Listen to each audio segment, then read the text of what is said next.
light heavyweight champ Alex Pereira, for the second time, defeated Jiri Prochazka, and for the second time, it was in round 2. I tell you what, we saw the brilliance of Alex Pereira, and what he's doing right now is he's lengthening the gap between him and everybody else in the division.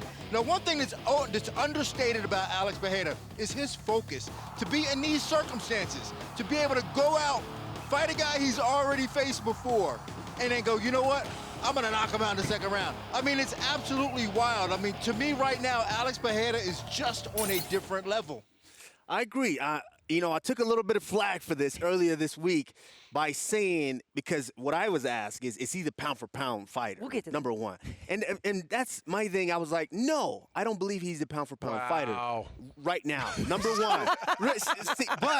But him being number 2, moving all the way up to number 2, I have no problem with that, because part of that is the recency, the frequency. You are constantly competing, and hey, if I'm not haven't competed in a year, I haven't showed you guys that I am high up on that pound-for-pound list. So I have no problem with that. I do believe what he's doing with these opponents, going in there and just sleeping everybody, that's what you need to do to show everyone that you are high up on that pound-for-pound list.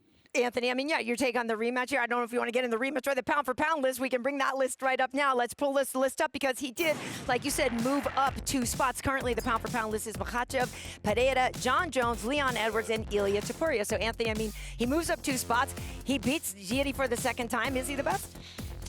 See, and I'm gonna catch a little bit of flack for this. No, he's not, and neither is Islam. And I don't mean that with any kind of disrespect.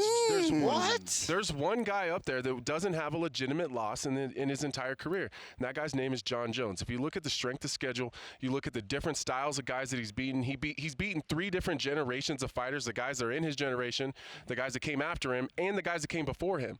He's beaten wrestlers, jiu-jitsu guys, strikers, and he's done it at their own game. He's beating guys where they're best. Yeah. He's been doing that for a long, long time. And until that changes, I still have Jon Jones.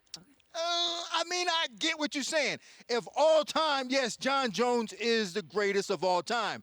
But he hasn't fought anybody in like years. He's had like 1 fight in 4 years. To me, you can't hold on to a spot if you can't remind us of why you are the best. Like you said, you have to be able to remind us. But that's due to injury. That's I don't care what fault. it's due to. It could be due to whatever. It could be due to, he can have diarrhea. I don't care.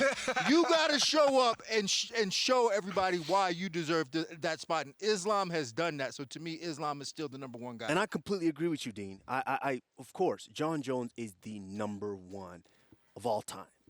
But if you're talking about right now, there has to be that recency going on. It has to be you coming out there completely frequently and showing everyone why you are high up on that pound-for-pound list. But if we're going to go by your logic, Anthony Smith, then you can't tell me that I'm not the top 15 pound-for-pound fighters in the world.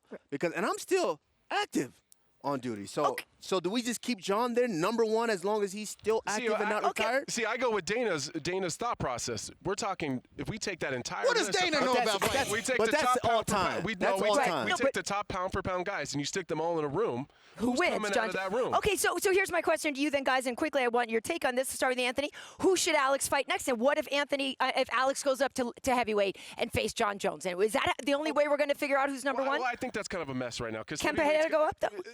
He could, but I think right now that's kind of a mess, and it would jam up an already mess that's going on up there. I'd like to see him just continue to defend against the next guy. Okay. That's probably Magomed Ankalaev, and that's a new test. That's a different style that he hasn't seen yet. I think that brings new challenges. Yeah. And I think that would help him. If he goes in there and beats a wrestler that's the caliber of a Magomed Ankalaev, a lot of us aren't going to have anything to really say about it anymore. Yeah, Dean, should he move up or stay? No, I think he should stay. I think I can't really add on anything to what he said.